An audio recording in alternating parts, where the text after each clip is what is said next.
Hello guys! Sa ngayon ay paalis kami mag-ama. Pupunta kami sa Bulon, sa bundok. Ayan, mag-ano kami, scooter, trotonet.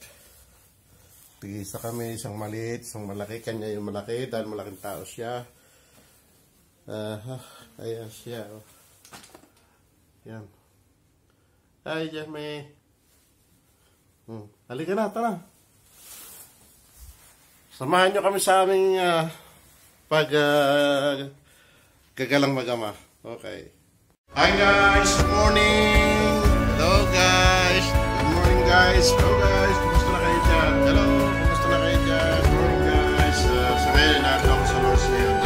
Yung mga taga Mindoro. Slin at si Benson. Ano, busog ka na? Na yung aming mga handa. Sana nag-enjoy kayo sa aming mga video at o sa vlog na ito at please subscribe po sa aking channel. Thank you. Guys, yan, paalis ulit kami at kami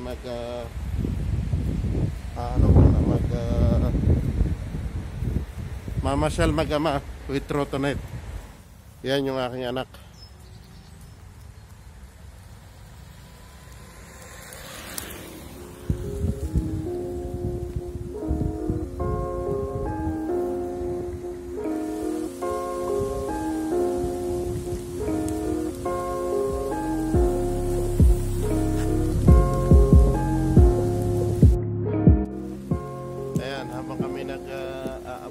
Tumila, umuulan ngayon dito.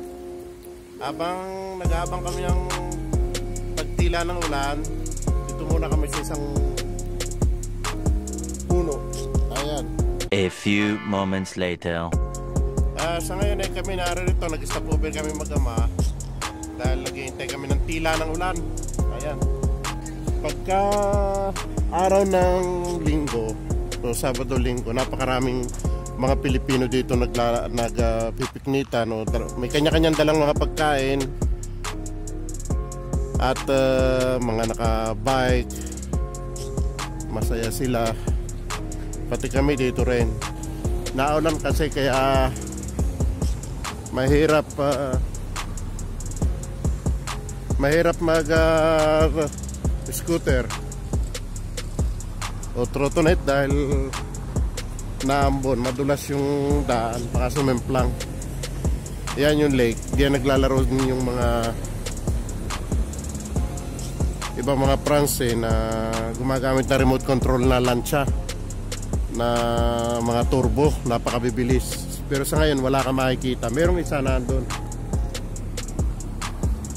Tahimik ang lugar na ito ngayon, walang kataw-tao. Una, Huwebes ngayon, kaya sigurado ako bukas, kahit pa naulan yan, meron silang trupal para magpiknitan lamang dito. Kasi nga doon sa banda sa kabila, meron dong pitanuno or mga ride na po pwedeng puntahan ng mga ibang Pilipino. Kaya ayan. Sa ngayon kami lang dito mag-ama. Natripan lang namin pahangin. Oh, ito na, meron pala ditong isang